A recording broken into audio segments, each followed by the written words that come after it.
D, you've got 3 choices for a date. Ali and Anton, their dream date is indoor snowboarding lessons. You've got a hill that doesn't look like it has fresh snow on it. It looks like it has ice on it, which scares the crap out of me a little bit. You've got your feet strapped to a board and a little conveyor belt that takes you up. You've got exercise. You probably have a hot instructor. Hot. Although, did Nick teach snowboarding? I don't know. I know that he has sex like he skis, according to Joe. So, okay, you have that option. That's option A. Okay. Option B is KB and Edmund's dream date. Your handsome man gives you a foot massage any way you like it, bare or clothed, your feet that is, and sings to you in a singing voice that, as somebody who truly has a deficit for any sort of singing talent, really any sort of speaking talent. I'm sorry, channel surfers, but he's maybe a notch up from me. He is a terribly bad singer just like me. Not quite as good as me in the good bad way. I'm worse. So I've got that on him. But you, with some work, you can get there, Edmund. You can reach this level of depravity. So that's option B, me singing though. And option C is tarot card readings and incense at the House of Manifestation. What do you choose? Gosh, that's hard because you said a date. So if I'm on a date, I'm probably going to show my ass several times by falling and Lord knows what else, probably breaking something with the snowboarding. So you are not picking me singing to you. Probably not going to pick the feet either. Well, I thought you were going to pick the tarot cards, and I brought my Halloween tarot card deck. I was getting ready to get to the tarot cards. I was going to say I would pick House of You only get one choice, Steve. No, I was doing a process of elimination, Lauren. You didn't give me any time. I would do the tarot cards. Okay, well, let's do it. Let's Channel do it. surfers, this is Love is Blind, Season 9, Episode 11. Don't go breaking my heart. And we are going to start the episode talking about Jordan, Megan, and Luca's slumber party. Oh my gosh, my brain just quit. It's like the battery snapped out. It's popped back in now. I could not think of anybody's name. All right, one of those senior moments. Love is Blind, Season 9, Episode 11. Don't go breaking my heart. Let's watch. Remote reality, yeah, that's the key. Unlocking stories wild and free. With the host, side by side. Channel surfer. D had her phone. I was about to say, D, I can't talk to you when you're on your phone. Like Nick told Annie. Can't be talking to you. He wasn't even trying to talk. Whatever, Nick. All right. Welcome to Remote Reality Channel Surfers. I'm Lauren. This is Dee. And we totally forgot to cover the Luca, Megan, Jordan sleepover. I dang near forgot their names at the beginning of this episode. So we're going to start by covering that. And then for fun, we're going to take our little Halloween tarot. We're going to pull one card for each couple of the 4 remaining before we start this episode and see what their futures hold at the altar. We're going to ask it for the altar. And then we'll jump right into the episode. So, last week's sleepover. Basically, you tell me what you think first. I think everything went fine. Luca liked Megan. Megan loved Luca. They woke up cuddling. She thought it was a little challenging with the diabetes pumps and stuff, but she doesn't think it's, like going to be overwhelming. It'll be something she has to get used to. And she thinks she can handle it. Yeah. Dad was on injections and Luca is on a pump in CGM. So she's not used to like the beeping all night. I am. One of the reasons Rob and I have separate rooms. That's no exaggeration. Sometimes just like your hormones will change your blood sugar. You don't even have to eat anything. And one night you might be getting a spike. Anyway, where was Jordan? He had slept in. Oh. I'm assuming she told him he could sleep in. So I got an idea. What if Rob and I, if this doesn't work out, we're about to ask the tarot. What if we go and seek Megan out as a sister wife? and she can come here and take care of Jake and take care of my type 1 diabetes. There you go. That's a thought. I think everyone will enjoy it. Maybe not Megan. But Rob and I like to sleep in. Don't we all like to sleep in? I have 3 dogs. I never get to sleep in. Yeah, I just let mine poop in the house and I clean it up later. Well, mine want to eat, so they'll sit there and bark and bark and bark until I get up and feed them. All right. Well, I thought it was cute that they were cuddling. They seemed to get along. I liked it. I liked what we talked about. All right. Let's pull these cards. I'm going to shuffle them. Put them down. Just as we don't give any legal advice here, and it's for entertainment purposes only, I am not a professional psychic. This is a deck that my friend brought me back from New Orleans, along with Voodoo Doll, for funsies. Any tarot reading on this program is for entertainment purposes only. Anyway, this is what I'm going to do. I'm going to feel out my Halloween deck. Okay. We're going to feel 4 cards. I'm just going to ask, please direct me to pick out a card for each of the couples to show what their results will be at the altar. That one. Well, and are we going to mention that Megan and Jordan's said that they were soulmates at the tarot reading? Well, that's why we're only doing these 4. So let's put my skills up to this lady. Okay. Our combined skills. We know what her reading says. We'll see what ours does. All right, Okay. Dee, I've got 4 cards in front of me from left to right. Okay. I want you to tell me which one the first one belongs to, the second one, the third, and the fourth. The couples we have remaining are Joe and Madison, Jordan and Megan. KB and Edmund, and Ali and Anton. Exactly. All right, so card number 1, whose card is up? I'm going to say Ali and Anton. Number 2. Let's go with Megan and Jordan. Number 3. KB and Edmund. And number 4 would be Joe and Madison. And Madison. Yeah. All right, let's see what we have for each of them. Okay. I feel like a lot of times when we pull these cards, they always end up upside down with a reverse meaning. So I wonder how this will turn out. The last time we did it, they were just about every single one of them was the reverse meaning. We were asking about podcasting. I think it was telling us, back out, fail. We had the signs, Lauren. We had all of the signs. And we're still ignoring them.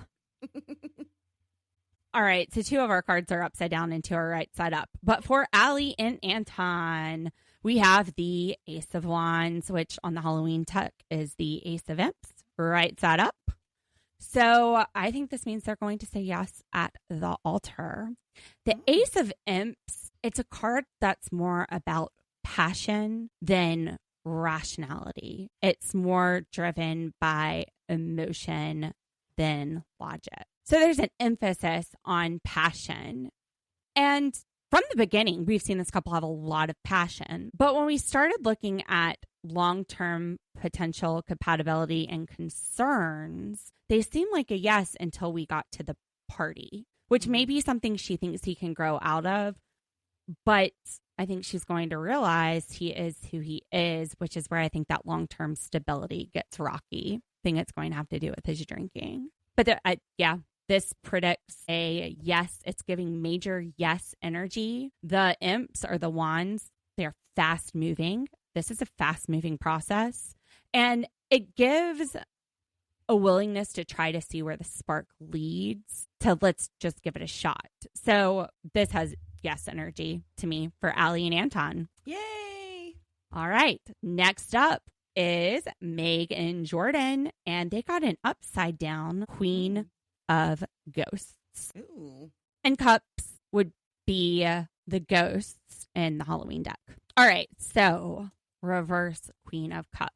Reverse means as the opposite meaning of what the upright Queen of Cups would mean. This card is signaling uncertainty. There is some doubt in this relationship, and it could be an imbalance. One partner may show that one has more doubt than the other. So it's leaning toward either a no or a shaky yes. If it is a yes, then the couple will still have some uncertainty at the beginning. And it's not that they don't love each other. It's that they're afraid of not getting their needs met or of being hurt.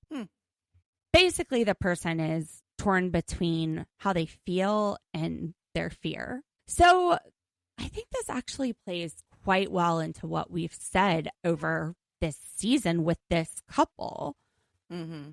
With Luca, Megan has shown some doubt, and Jordan has completely validated that. Before she even showed doubt, he validated that this is a hard thing to do. Mm-hmm. We've even questioned whether or not this amount of time is going to be enough to make this sort of commitment. And I think at one point we both agreed they would be better to maybe extend the engagement. Mm-hmm. But you can tell from a feeling standpoint, they are all in. Yeah, I agree. I think there's fear and doubt because this is not just, I mean, there's going to be fear and doubt even if it's just a guy you're marrying, but this is a family. So that's how I think it plays into that reading. And it's not necessarily either that or what the other psychic said about them being soulmates. They can be soulmates. And with this quick process and a child involved, still care about each other,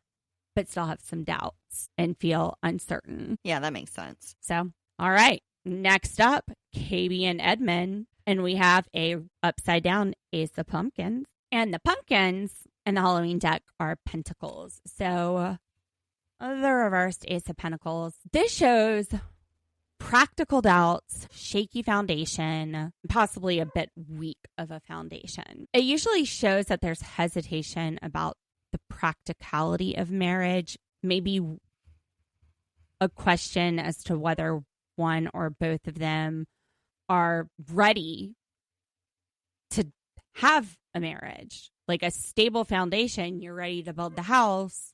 This one, they're not sure that it's stable enough. It might be that they have differing expectations or like a differing readiness to settle. It's a warning that they may not be fully grounded and they could face turbulence early on. It doesn't mean that yes is off the table, but basically it's kind of like wrong timing. This is not the right time for them to get married, which would lean more towards a no, if anything, a prolonged and later on yes. Kind of like what I was feeling for Meg and Jordan. Mm-hmm. The lack of security, the doubt, that describes Edmund and a lot of what I see him expressing. Right. And even her when she said, the potential. Right. He's not ready. Mm-hmm. She sees the seed is planted there, but is it going to grow? Right. So it points toward a no because they're not ready. If anything, a yes later on. Last up, Joe and Madison. We got to right side up the lovers. I mean, that's a good sign, especially how the last episode ended. Yeah. I guess it's because it is. Maybe not. The Lovers, this is its traditional name. And in the context of Love is Blind, this is probably one of the most pivotal cards I could have drawn. And it signals a moment of intense vulnerability and a defining moment in this relationship that is going to change them both forever. For the lovers to work, they both have to come to a decision. But this is a choice. They've got this magnetic pull toward each other. They're drawn to each other. There's an intense attraction, but they're at a major crossroads. If this couple has trust issues or problems with communicating or conflicting values, they're at a major crossroads. If they have those issues, that signals a no. It's about a decision. Because of the connection, sometimes it can be confused with just meaning that they are going to say yes and end up together, because there's that it symbols this strong emotional connection. Could be physical, it could be any kind of connection, but it signals a strong connection with them. But we see Joe facing this choice. You can see this conflict on this couple. Yeah. And that's where we left off this week. I don't think we did too bad on those cards. I don't think we did either. I think they were. But who knows? I think they were pretty balls on with all these couples. Watch Nick and what's their face get back together, and then we have to pull a whole nother card. No, I'm just kidding. All right. So yes, we start off in the aftermath of Joe sitting in his car because he couldn't figure out which flavor tux he wanted. Okay, so we start with Madison crying on the floor, talking to what appears to be her mom, and saying Joe left. And Joe walks in the door, and I'm like, he's back. He's back. He's hungry. He's going in the pantry, or he's going to hide in the closet like Edmund did. I mean, either way, he might be scared. And then Madison tells her mom, she gives her the tea about apparently what's happened since Joe took a walk around the block and came back, and this call. Although she's packing a suitcase. Yeah. She said he just felt completely detached. He told her that she's not his person. And if they go to the altar, he'll say no. Well, dang the lover's card about making a decision right off the dang bat. Mm-hmm. It looks like he's making his choice. He wasn't a question. I think we saw this coming with him, though. The cards don't lie. For entertainment purposes only. So Joe is sitting at the counter with a bowl of lemons. Maybe you should make some lemonade. Margaritas. Cheers. You make lemon them with shot. You make them with lime, don't you? You do, but maybe some lemon shots. I think Joe could put down on some lemon shots. Yeah, I was going to say, it shows you how much I know about making margaritas. I thought that it was lemons, not limes. So Madison is asking Joe why he let her do the dress stuff. And I'm thinking, why didn't you listen to him when he told you, I don't know, week 1, that even though he loves you, he had some uncertainty that all the guys did, that this process, I think he was realizing it's too fast. Well, especially with him, like he's had an issue with acclimating with the quickness since the get-go, since the reveal. Yeah. It takes him longer to process the moments that they're in when they're in them. I saw an interview with Blake about why he left early. He said that they told you, the producers, if you don't feel like you can do this, then leave. It's not going to be worth your time. And he realized he wasn't going to be where he could get married. Like he figured out in the pods, and that's why he left, because he thought that was the rules. Yeah. I think when he was talking to production or whatever the day that he left, I remember him saying, this isn't for me. I need longer. Exactly. Mm-hmm. But he also said he didn't expect to feel how he felt about the women he was dating. So I could see where it might catch someone off guard. They get swept up in it. They really want to try it, but that rational brain just kind of kicks in. It's not about the draw and the connection. It's about, oh my gosh, I don't really know this person. And you probably think that more if the person is exploding on you all the time. Right. Well, that's what, she keeps wanting to know why. Is it me? She wants a definite answer, and he keeps saying, I can't give you one. And I'm just like, you never listen to him. He told you that, every time he tries to express his feelings, you go ballistic on him. You blow up.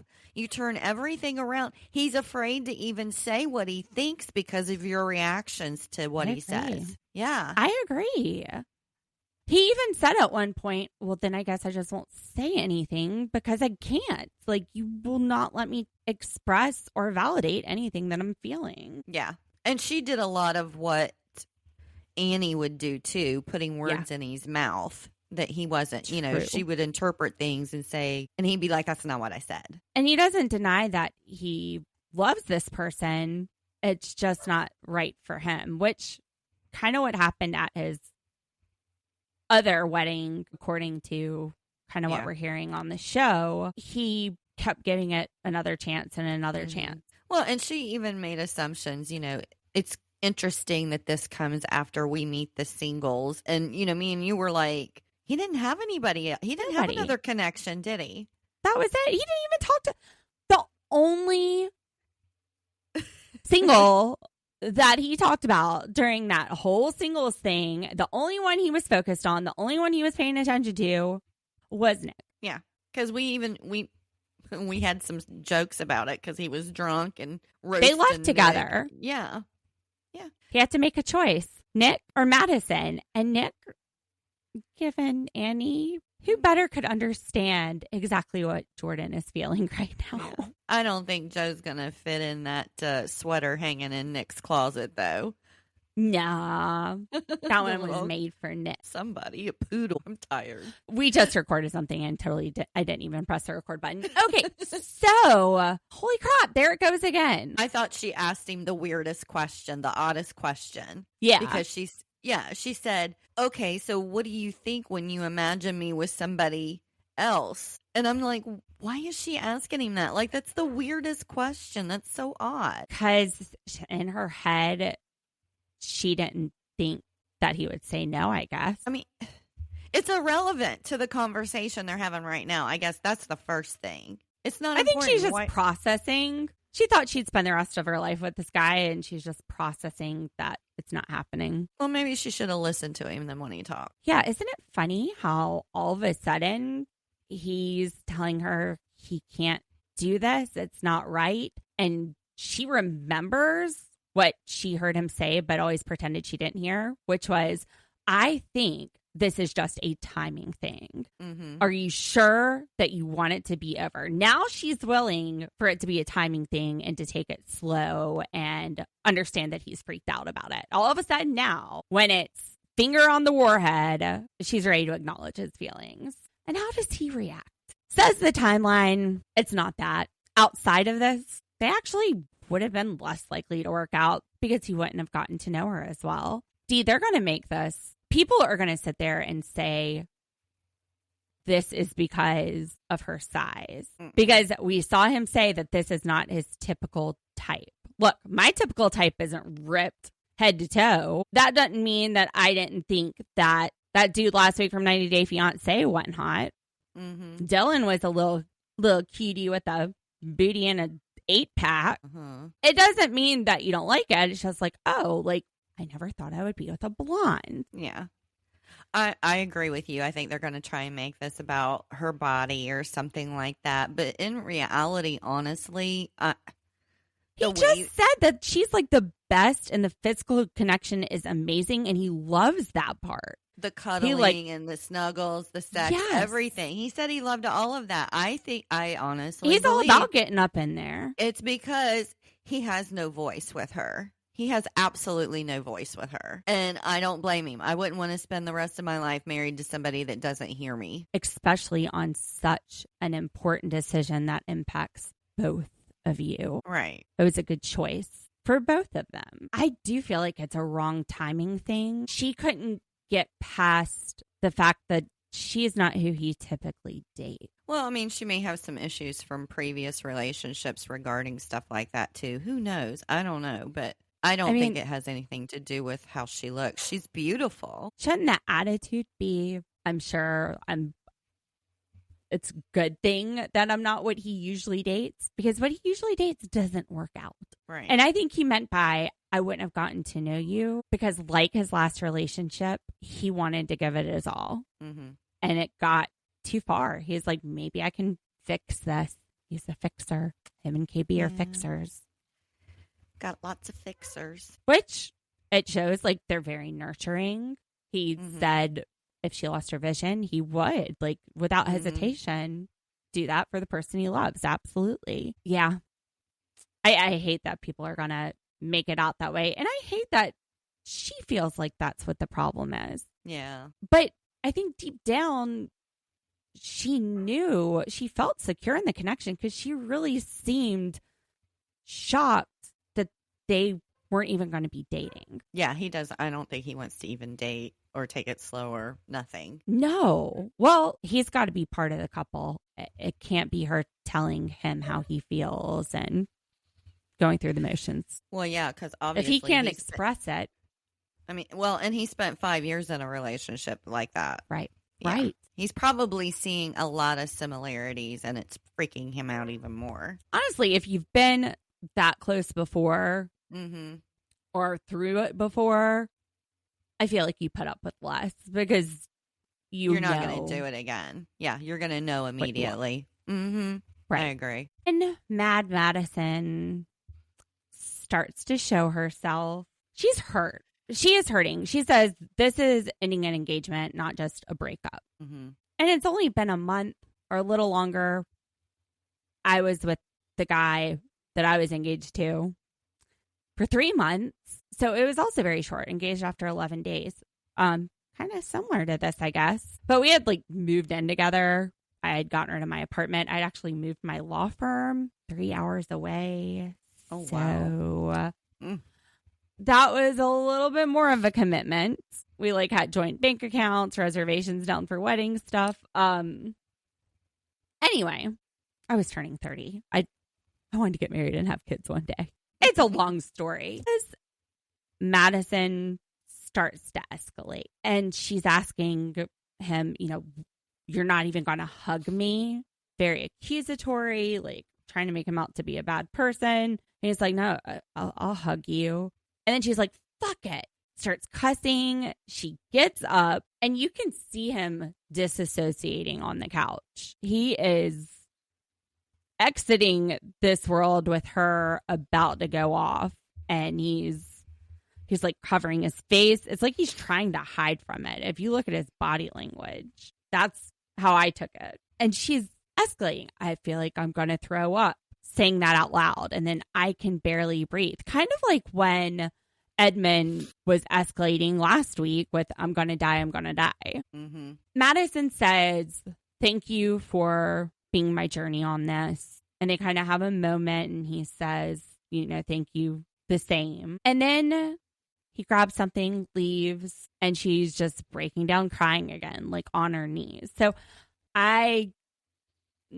even though it's a short period of time, it doesn't mean that they didn't have very strong emotions for each other, that they didn't care about each other. And ultimately, it just wasn't a good match because they weren't communicating well. She had a block up when he tried to express himself. Maybe he's responsible for that block in some way. Maybe there's something he could have, I'm sure there is something he could have done differently too. Look at how Jordan reassures Megan. Mm-hmm. And speaking of like emotional regulation, we move on to KB and Edmund. Looks like they're snowboarding and they're sitting up at the top of the mountain. Actually, it looks like they're hiking. They're sitting up at the top of the mountain, and that off camera, Ed is dismissive, but on camera, he's like, hey, baby, let's go take a picture. He's kind of ramped up. So given that interview I saw with Madison, this seems to be a common complaint for cast members, even on this show. It's not the first time I've seen a cast member on the show say that off camera, the person acts differently. And I think there could be a lot of different factors for that. It could be that they know they're going to be televised to lots and lots and lots of people, and they want a good edit. They don't want to look dumb or like an ass. It could be that they're working so much throughout the day and trying to get to know this person that they're emotionally and physically exhausted. So unless they have to be on, I might as well be chilling. I do that. I think the off-camera stuff should be just as telling it with the relationship as on camera. Like, you're still getting this person and seeing them differently other than on camera. So it still should give you a lot of information. Maybe. I compare it to like vacation information. When you're on vacation, it's not the same routine. It's not the same person that you're going to have in your normal life. It's vacation, right, Lauren. And if you are on camera, it's camera Lauren. If you're talking to somebody, it's what kind of legal thing am I negotiating, Lauren? Right. Depends on the situation. So, and it's very interesting that you say that, because on the last episode, I was thinking the exact same thing about the drinking that we're seeing. Could it possibly be that Anton doesn't really drink that much, but he's kind of in like this vacation mode since it's not his normal life? And it's also a stressful situation. Right. So, but she's saying he's being dismissive, which kind of sounds like he's straight up ignoring her. Or doing what Madison was doing to Joe and just, it's all about his feelings. Yeah. Which we've seen. Yeah. Usually when somebody says dismissive, and I think we've seen it with Nick and Annie. We've seen it with Joe and Madison. But it's basically just not acknowledging anything that she's saying and not listening to what she's saying. Being dismissive isn't good. It doesn't mean that he's a bad person, but it's not what you want going into a marriage. It's not an acknowledgement of what you're trying to speak to this person. It's but how much of an effect is the camera, and are you really ever going to be on camera again 5 years from now, 10 years from now? Right. But what she was trying to say is off camera, he was dismissive. So which is the real him? If he's off camera and he's dismissive of what she says, but then when the cameras are on and he's acting all attentive and stuff, that's not good. She's not getting a good reflection of him. Is he zoning out to like get away from the hustle all day, and it's not that he's dismissive, he's just disassociating? Or is it that he's just rude as fuck? Yeah. So yeah, that's hard to tell because of the circumstances, which is one of the things that makes this absolutely insane and a great show. And we see him start disassociating right there, which is what she says he does off camera. He may have done this on camera too, and they could have just edited it out to make this part look really good. Since she accused him, they're like, okay, let's edit it that way. But you see him disassociating. It's when his connection is shaky. He had a shaky connection with his mom. And when there's a shaky, he's like taking himself out of that pain of what he had growing up. And it's similar, I think, with Madison and Joe. That connection was shaky with Madison. And he disassociated from it, which we don't know a lot about anything. We're just talking our opinions. But I think they said that his last girlfriend, it's like he kept trying to convince himself and probably disassociating through the reality of it, Joe? Which is how he got so far. Yeah. Yeah. But they're both doing it over a shaky connection. Yeah. Edmund, I think that his dismissiveness or what she's taking, he just shuts down if he doesn't hear what he wants to hear. That's basically what he does. He does it's not like a form of self-protection or something. Something. I mean, as soon as she starts telling him, things that are upsetting her, he doesn't want to take accountability for them, and then he just dismisses what she's saying like it doesn't matter. And she handles this with grace. And I'm not being sarcastic because my ass have been flying off the handle at him. She gets upset, but I'd be going crazy on his ass. Yeah, well, I probably would have too. She told him he needed to grow up. And so again, the conversation looks like a parent talking to a child again. Exactly. But yeah, KB also said that Edmund was being a bitch. Ooh. And I get it. Yeah, I get it too. Because, she's telling him, you do this to me. You make me so upset and bring me out of my character, out of the person that she is, and makes her show a side that she doesn't want to be. She doesn't want to be angry and saying things like that to him. All right. Survey of the day. Should she marry Edmund then? I haven't thought she should marry him anyway. I thought that his explosion when they were in Cabo about her saying that she had a one-night stand but wasn't going to sleep with him was ridiculous and over the top, and I would have been like, ding, ding, ding, he's gone. She said she loves the guy that she knew in the pods and for the first 2 weeks, but she was ignoring the signs, the emotional instability even in the pod. She took it as he is comfortable with his emotions and he can show them, when I think it really was he doesn't have great control of his emotions. Yeah, that's why he was crying so much. His mom decides to give everybody some advice that Ali tells her afterwards. Well, we disagree there in a very nicest possible way. All right. So in a marriage, it is important that men do not forget dates, the day they met, birthdays, anniversaries. So it's good that the women don't have to remember. No. Some people keep track of the month that they dated, how many months, or the first day that they met. I couldn't tell you the first day that my husband and I met, But I do remember him forgetting our anniversary 1 year. Oh, we both forget ours every year. Yeah, it did December not go 30th, well. but It didn't go well. I'm like, last Valentine's Day, my neighbor said, "You've got to get Rob a Valentine's present." I was like, "No, I don't." And she's like, "Yes, you do." I was like, "Oh, he's not going to get me one. We're fine." Yeah, we didn't good. do that. Yeah, we didn't do that kind of stuff. We had a discussion about it, believe it or not. And we're just like, you know what? We get ourselves whatever we want throughout the year and get things for each other throughout the year. So we're not going to focus on specific holidays and doing special things for, Valentine's Day. even Every day birthdays. is special. Yeah, we were doing all kinds of stuff. So we weren't going to narrow it down to specific. She also says that you basically have to do everything with your spouse. If one is at work, the other is at home. If the other is at work, the one is at home. What if Allie's in school and Anton has to work? I don't know what she was thinking.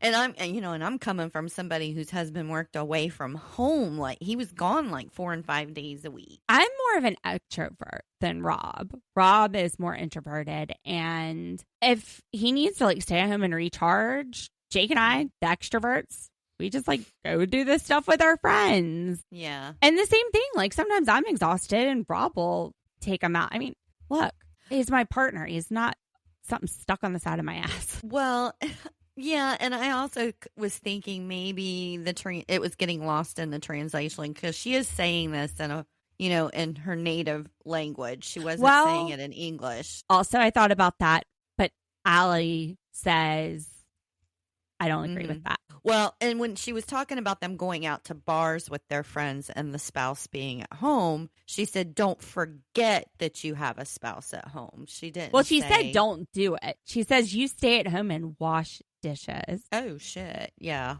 I didn't agree with that one. So, I mean, yeah. Yeah, I don't agree with it either.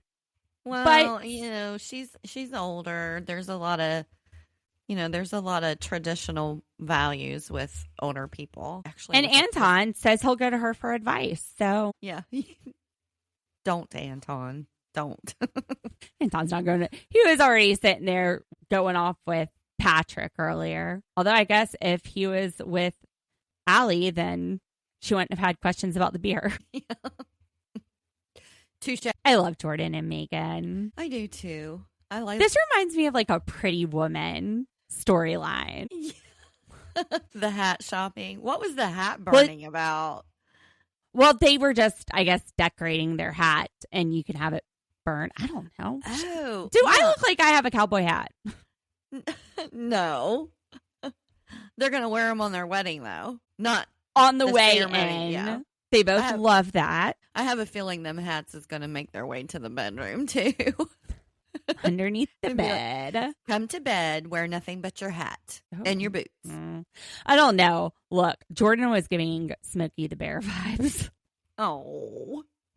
Make it look cute in her hat. And she was even like, at first I was thinking, don't set the forest on fire, no s'mores. And now she's starting to think it's cute. How much wine has she had? Was it wine tasting too at the Western store? Well, they have those 2 glasses, the 2 gold glasses. Oh, yeah. Okay. So then there was some drinking there. Okay. She's got beer goggles on. She's got her beer goggles on. Yeah, no, that hat gets cuter the more you drink. That's what happened. Megan is seriously considering numerology when she is considering buying a house. And she tells Joe about like her past houses. And he's just like, it's wild, but okay. So, of course, Dee and I had to look ours up. Now, my house is a 7, which is the same as the first house Megan said she had. Not the one where she made all the money. The one that was like inward spiritual growth and finding yourself. And I'm thinking like, what has changed between my last house and the move here? Mm-hmm. We started the podcast. True. I've been thinking about it since I lived in the last house. And then D, yours is an 11, which is like the master house. It is ideal for healers, creators, spiritual seekers, intuitive are artistic people. And it's good for intuition, sensitivity, inspiration, and growth. Mm-hmm. I believe that. Maybe your affirmations worked. Maybe. I don't know. But I was telling you after you had read it to me, I was like, yes, because I can talk to people on the phone and I just get either good vibe, bad vibe. You do. And I don't normally do that when I'm not in person with them. The tux. It's not just Megan's day. It's not just Sparkle Megan's day. It ain't all sparkles. No, Nick Lachey told him it was his day too, and that he should pick the tux that he wants. And none of the guys are wearing black except Joe. Joe. According to Jordan. Oh yeah, Joe's probably the only one wearing black. Yeah, it's his funeral. He's got a dark burgundy tux. I like it. I think that will look good. I don't know, because I was watching his face and I'm sitting here thinking, okay, this is another Jordan thing where I'm like, is he serious or is he joking? Because I can't tell. At some point in this conversation, I wrote down, Jordan's cute. The hat's growing on me. She liked the hat on him. It did Especially when his his arm came up with the tattoos next to his head with that hat. I'm telling you, the hats are going in the bedroom. Are you talking about what Megan likes or what Dee likes? Well, yeah, both, I guess. She likes these tattoos, and I'm sure she likes the hat on him, too. You're intuing this. I'm intuing it. I'm intuing it. Edmund more gracefully pulled what Madison tried to pull, except Madison's was done in defense of Joe breaking up with her. Edmund also finally heard what KB was saying, like at the last minute, but he listened. He came back with flowers. He apologized. She said, I appreciate you coming in, not being on your phone, like sitting down, talking to me, validating what he's doing and recognizing what he's doing and showing him how to treat her and what works. She's awesome at communication. She is. I mean, she did an amazing job. And then, she also apologized to him that she should have never cussed him out, talked to him the way that she said, I'm not that girl anymore. I was like, oh, I am. I need to work on that. I'm not. Yeah. Dee and I can have some, not with each other, but yeah. Anyway. I'm not very nice when I get mad. You were saying. I forgot now. Feels like Friday, but it's Wednesday. All right. So she also beefed him up, made him feel good about them and their relationship, reassured him that they could move forward. Change doesn't happen overnight. This is a great first step, but I think like their card said, not yet. Mm-hmm. He's got to build that foundation. One brick isn't going to do it. Anyway, Ali and Anton, they go on a little snowy carriage ride and freeze to death with each other with blankets that barely cover them beside a fire while she's wearing a dress. Production did not give them the dress code for this. Or they were like, just freeze. We'll give you a blanket. And I like the energy that Eddie and KB are bringing with this rollerblading. Adorable. Oh, it was so cute, so fun. He was very attentive with her. He wasn't on his phone. He was holding her hands, teaching her how to skate, and she did it. He was taking a stronger role. That was the first time I've seen him actually having the stronger role because he was teaching her. Yeah, he was teaching her how to do the rollerblading. Yes. Is that decision? Interesting. That had a whole different energy to it. I don't know. Yeah. And it could have been He's changed the momentum here. Yeah. It could have been the music too, because this is where the theme of the title for the episode comes in, the Don't Go Breaking My Heart. So it's playing by the whole Elvis. time there. Yeah. No, Elton John. Just kidding. It was same diff. I'm one of those people that when I hear a song, if I don't know who the author is, I have to go and look to see who sings it because it drives me bonkers until I find the answer. Like More Than Words by Extreme. Only you did it in reverse. You sang it horribly, and I didn't recognize the song until you told me what the title was. Sure. I'm just going to slurp on that drink. Mm-hmm. Get my vocal cords wet. And we end with Jordan and Megan. Do you think this was production driven? Maybe. It's a possibility. Because they were both smiling the whole time. There's dramatic music. They're great communicators. Basically, he's really upselling this dad life. People keep saying that, oh, he's using his kid. Which, yeah, that's one of her favorite things. But she's 33. She wants him to reverse the vasectomy. She wants to have kids. And he's saying, are you sure you're ready for him? Because look, I'm tired. I'm exhausted. And she says she understands, but she's not living with a kid, caring for a kid. She's not working a 40-hour plus week. You know, financially, she's not the person responsible for this kid. She's not the one who has to go get him at school when they have 103 fever. With diabetes, it's even more than that. And he's working late and he's talking all day. We talk a lot during the day too. I'm not talking about the podcast, but like from a law perspective, when I say work, it's the law, because this is our hobby. This isn't making any money. Not one dime. I am spending money every month to make this podcast because this is our fun. This is like our outlet. Yeah, I was getting ready to say there has been times that, you know, my kids have called me of an evening after working and stuff, and I'll be like, I just really don't want to talk. I have talked all day. I can't talk right now. I got it. Like, completely understand. And Rob doesn't want to hear about my job. And I don't want to talk about work outside of work. Like, if my friends have questions, I'm always redirect over, call the firm, we'll schedule time to talk about whatever you need to talk about. And if I need to vent, I call one of my attorney friends. Or me. Or you. Yes. It depends. If it's something like from a legal standpoint within the law, Darryl. Yeah. For sure. When you can get him. When I can usually get him. I called him the other day though, and he called me back twice, and I didn't call him back. I was at a low capacity. I slept all weekend. So I get it. He's making valid points. Traveling with a kid is like a chore. And he says you need to compromise. So maybe the compromise is go and bring the nanny with you. Right. Take a nanny with you when you want to do trips and things like that. Still, you're responsible, and that can be a heavy burden. But yeah, but I totally got not what burden, he was saying. but yeah, not burden. Right, but he can't go play tennis at 10:30 in the morning like rich men can do, or golf, or go to Aspen for 3 or 4 days, or go to LA for a couple of days, or fancy restaurants several times a week. He's not gonna have the energy for that. And Megan makes a valid point. Marriage shouldn't be about a lifestyle overhaul. But as soon as she said that, I said, it's not marriage. It's kids.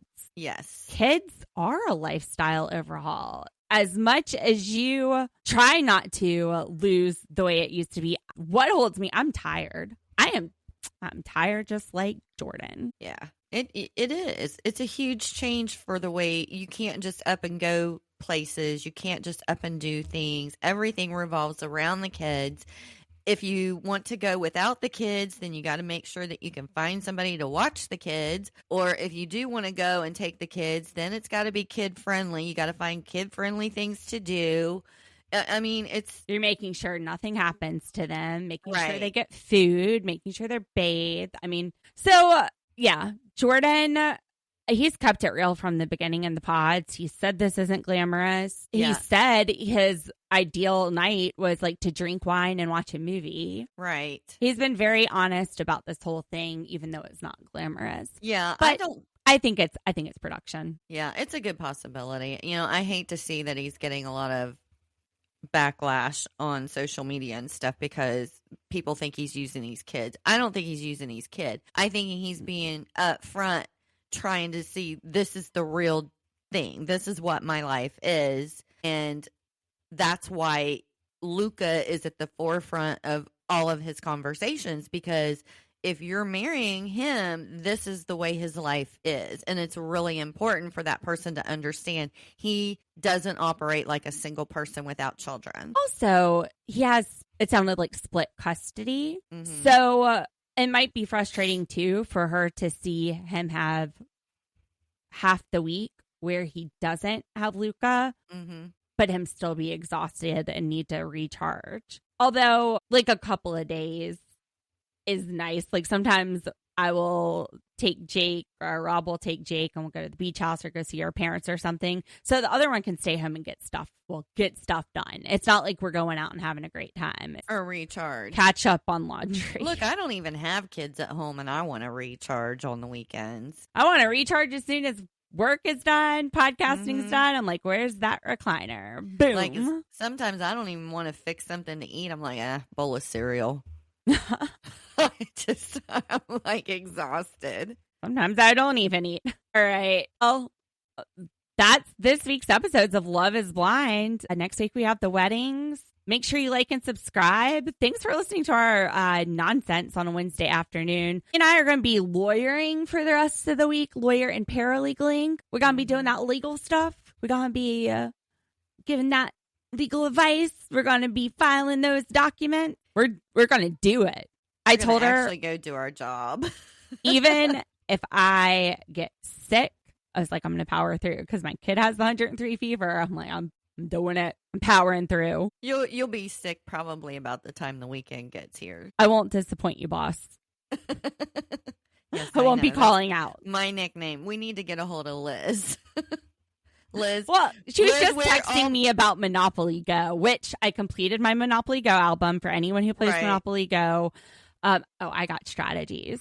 Dee loves this game, Redecor, and I got in and figured out how to make her a multimillionaire. Because you went and you posted how to become a multimillionaire, and now they've changed everything in the game. Like I won't even go over there and do the journals anymore because I lose money instead of gain money. Are you telling me I have to get back on this and tell you how to make money again? Yeah, sure. I got to figure out their new algorithm. We should do an episode one day on games. But yeah, Monopoly Go easily completed the album. We'll talk about that another day. Yeah. Love is Blind. Thanks for listening. We'll be back next week with Love is Blind, Sunday with Sister Wives, and Tuesday with 90 Day the other way. Thanks for listening, channel surfers. We love you so much. We appreciate all your comments, your likes. We've got 72 subscribers on YouTube and 5 more subscribers on TikTok, which Dee and I were freaking out. We were like, 7 people in one. That was like the best part of the day. That was super exciting for us. And then I went through and I commented and talked to everybody. This one person was like, his name is Brennan. Get his name right if you're going to podcast. I was like, dude, that was the first week Love is Blind came out, and we did not expect to get beaten up with 6 episodes plus doing legal work. That was like 2 full-time jobs that week. Like, my brain wasn't working. Well, this is my hobby. They should actually just watch the episodes because they would realize that you don't even call the people by their names sometimes. No, usually I'm like, who? And I'm like, I have to I'm like, it's not Nick, it's Joe. It's not Joe, it's Jordan. As long as I remember the important stuff. All right, channel surfers. We'll see you soon. Bye. Let's ride.